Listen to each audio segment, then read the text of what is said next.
사도신경. 나는 전능하신 아버지 하나님 천지 창조주를 믿습니다.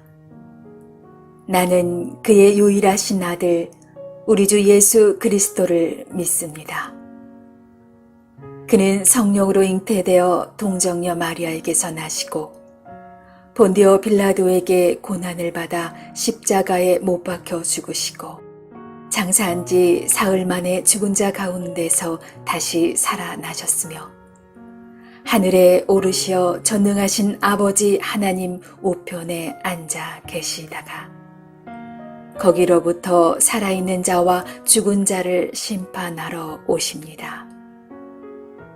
나는 성령을 믿으며 거룩한 공교회와 성도의 교제와 죄를 용서받는 것과 몸의 부활과 영생을 믿습니다. 아멘.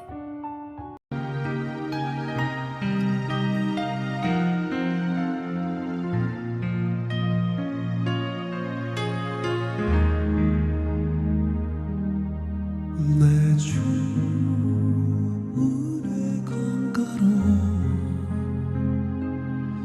저 십자가의 강가로 내 주의 사랑 있는 곳 내 주의 강가로 내 주 은혜 강가로 저 십자가의 강가로 내 주의 사랑 있는 곳 내 주의 강가로 가란 너의 영혼 생수로 가득 채우소서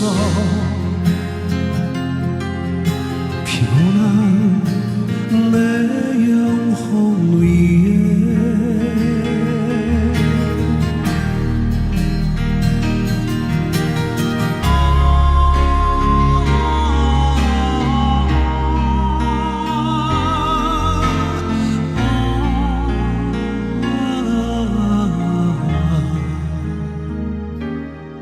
내 주 은혜 강가로 저 십자가의 강가로 내 주의 사랑 있는 곳 내 주의 강가로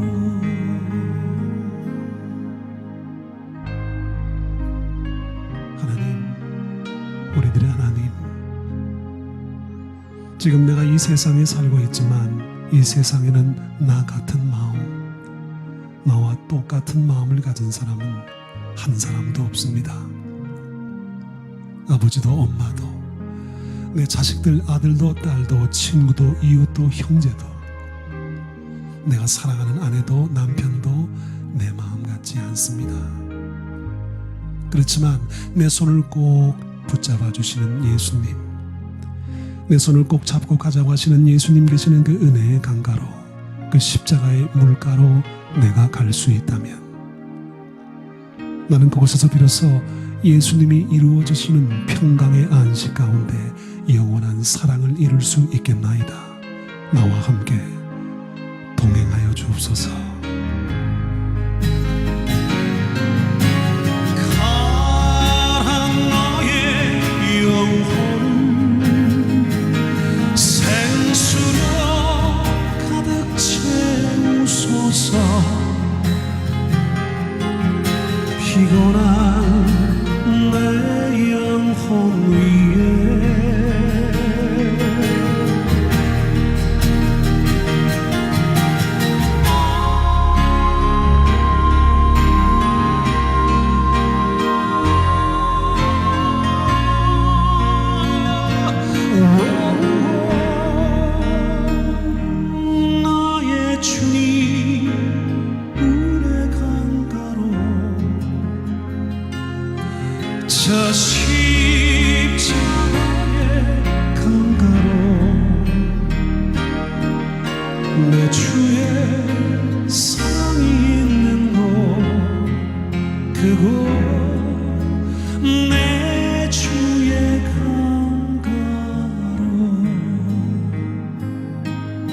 내 주의 강가로 내 주의 강가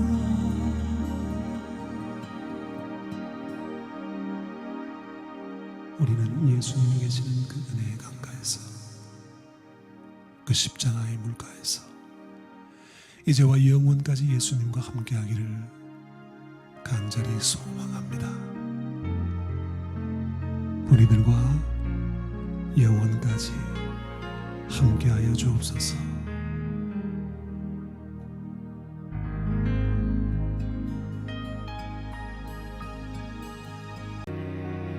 여호와께서 모세에게 말씀하여 이르시되 일곱째 달 열흘날은 속죄일이니 너희는 성회를 열고 스스로 괴롭게 하며 여호와께 화제를 드리고 이날에는 어떤 일도 하지 말 것은 너희를 위하여 너희 하나님 여호와 앞에 속죄할 속죄일이 됨이니라. 이날에 스스로 괴롭게 하지 아니하는 자는 그 백성 중에서 끊어질 것이라. 이날에 누구든지 어떤 일이라도 하는 자는 내가 그의 백성 중에서 멸절시키리니 너희는 아무 일도 하지 말라. 이는 너희가 거주하는 각처에서 대대로 지킬 영원한 규례니라. 이는 너희가 쉴 안식이니라. 너희는 스스로 괴롭게 하고 이달 아흘인 날 저녁 곧 그 저녁부터 이튿날 저녁까지 안식을 지킬지니라. 여호와께서 모세에게 말씀하여 이르시되 이스라엘 자손에게 말하여 이르라. 일곱째 달 열닷새 날은 초막절이니 여호와를 위하여 이레 동안 지킬 것이라. 첫날에는 성회로 모일지니 너희는 아무 노동도 하지 말지며 이레 동안에 너희는 여호와께 화제를 드릴 것이요 여덟째 날에도 너희는 성회로 모여서 여호와께 화제를 드릴지니 이는 거룩한 대회라. 너희는 어떤 노동도 하지 말지니라. 이것들은 여호와의 절기라. 너희는 공포하여 성회를 열고 여호와께 화제를 드릴지니 번제와 소제와 희생제물과 전제를 각각 그날에 드릴지니 이는 여호와의 안식일 외에 너희의 헌물 외에 너희의 모든 소원제물 외에 또 너희의 모든 자원제물 외에 너희가 여호와께 드리는 것이니라. 너희가 토지소산 거두기를 마치거든 일곱째 달 열닷새 날부터 이레 동안 여호와의 절기를 지키되 첫날에도 안식하고 여덟째 날에도 안식할 것이요 첫날에는 너희가 아름다운 나무 실과와 종려나무 가지와 무성한 나무 가지와 신의 버들을 취하여 너희의 하나님 여호와 앞에서 이레 동안 즐거워할 것이라.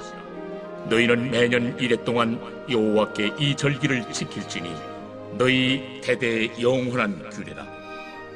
너희는 일곱째 달에 이를 지킬지니라. 너희는 이레 동안 초막에 거주하되 이스라엘에서 난 자는 다 초막에 거주할지니 이는 내가 이스라엘 자손을 애굽 땅에서 인도하여 내던 때에 초막에 거주하게 한 줄을 너희 대대로 알게 함이니라. 나는 너희의 하나님 여호와이니라. 모세는 이와 같이 여호와의 절기를 이스라엘 자손에게 공포하였더라.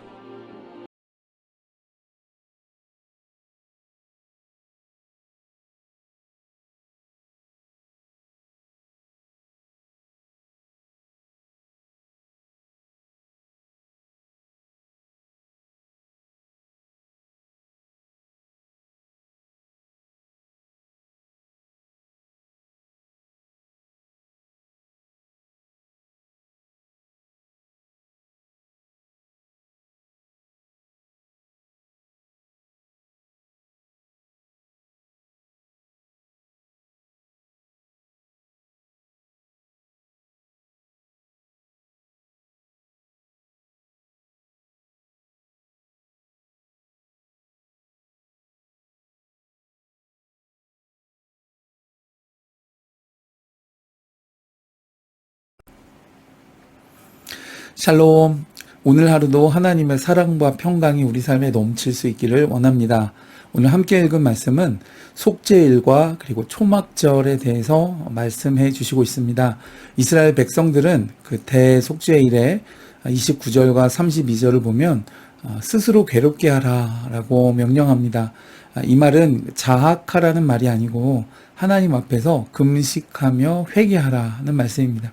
즉 속죄함을 받기 위해 하나님 앞으로 나아가고자 한다면 반드시 자신의 죄로 인해 애통해야 하는 마음이 있어야 한다는 것이죠. 더욱이 그것이 오늘 본문 중에 3번이나 반복되고 있습니다. 이것은 얼마나 철저하게 자복하고 회개하는 심령으로 하나님 앞에 나아가야 하는지를 보여주시는 말씀이 아닐 수 없습니다. 마태복음 5장 4절을 보면 애통하는 자는 복이 있나니 저희가 위로를 받을 것이라 그랬습니다. 여러분, 그 자신의 죄에 대해서 이처럼 애통하는 심령이 있으신가요? 어쩌면 세상 풍파에 마음이 너무 메말라 있고 또 강박해져 있어서 죄의 심각성 앞에서도 애통하지 못하는 것이 우리들의 현실은 아닌지 모르겠습니다. 그러나 하나님 앞으로 나아갈 때 가슴을 치고 또 마음을 찢는 애통하는 심령으로 나아가실 수 있기를 주님의 이름으로 축복해 드립니다. 하나님께서는 바로 그런 사람의 기도를 들으시고 또 사죄의 은총을 내려주시며 그 마음의 평안을 허락해 주실 줄로 믿습니다. 본문의 속죄일은 이스라엘 1년 중에 가장 중요한 날 중에 한 날이었습니다. 왜냐하면 그 속죄를 받지 못한다면 곧 백성 중에서 끊기는 것이고 또 멸절되는 것이기 때문이었습니다. 그래서 이스라엘 백성들은 그날에는 아무 노동도 하지 않고 오직 스스로 금식하며 속죄 제사에만 모든 관심을 기울였습니다. 이런 것을 보면 우리는 한 사람에게 죄 문제를 해결하는 것보다 더 중요한 것은 없다는 사실을 깨닫게 됩니다. 인생에게 죽고 사는 문제보다 더 중요한 문제는 없겠죠. 더욱이 영원한 생사가 걸린 문제라면 만약에 그것에 대하여 소홀히 여긴다면 어떻게 될까요? 그것보다 어리석은 일은 없을 것입니다. 그런데 우리는 살다 보면 물질 또는 성공 이런 것들과 같이 영원하지 않고 또 썩어지거나 불타 없어질 것에는 심혈을 기울이지만 나의 죄된 삶으로 인해 주어질 심판의 심각성에 대해서는 무관심할 때가 많습니다. 에스겔 18장 31절에 보면 타락한 예루살렘과 이스라엘 백성에게 너희는 범한 모든 죄악을 버리고 마음과 영을 새롭게 할지어다. 이스라엘 족속아 너희가 어찌하여 죽고자 하느냐라고 외치고 있습니다. 그러므로 회개하는 마음과 정결한 심령은 우리의 영혼과 우리의 삶을 살립니다. 여러분 그런 은혜가 있어지시기를 주의 이름으로 축복해 드립니다. 오늘 또 본문의 마지막으로 초막절은 종교력으로는 7월 5일부터 일주일 동안 지키는 절기로 이때 모든 백성들은 광야로 나가서 초막을 짓고 그곳에 거하면서 광야 생활 가운데 하나님이 지켜주신 은혜를 기억하고 또 풍성한 수확을 거두게 하신 것을 감사하는 절기입니다. 다른 말로는 그 초막에서 지낸다 해서 장막절이라고도 부르고 또 모든 곡식을 추수하고 창고에 저장한 다음에 지키는 절기라고 해서 수장절이라고도 부릅니다. 시편 121편 5절로 8절을 보면 여호와는 너를 지키시는 이라 여호와께서 내 오른편에서 내 그늘이 되시나니 낮에 해가 너를 상하게 하지 하며 밤에 달도 너를 해치지 아니하리로다. 여호와께서 너를 지켜 모든 환난을 면케 하시며 또 내 영혼을 지키시리로다. 여호와께서 너의 출입을 지금부터 영혼까지 지키시리로다. 그랬습니다. 이스라엘 백성이 비록 광야에서 초막을 짓고 살았지만 하나님은 가나안으로 그들을 이끄셨던 것처럼 실로 하나님께서는 오늘 하나님을 믿고 의지하며 아바 아버지라 부르며 따르는 성도들을 끝까지 보호하시고 또 종래에는 광야와 같은 이 세상에서의 나그네 삶을 마치고 영원한 약속의 땅 천국으로 반드시 들어가게 하실 것이다 라는 말씀입니다. 그러므로 궁극적으로는 이 땅에서 이 나그네의 삶과 영원한 천국을 소망하는 절기가 바로 초막절이다 라고 말할 수 있을 것입니다. 여러분 오늘 우리는 마치 이 땅에서 천년만년 살 것처럼 여기에 마음을 둘 것이 아니라 눈을 들어 영원한 천국을 향하는 믿음의 순례자들 그리고 그 발걸음을 걸어가는 복된 하루 될 수 있기를 주님의 이름으로 축복해 드립니다.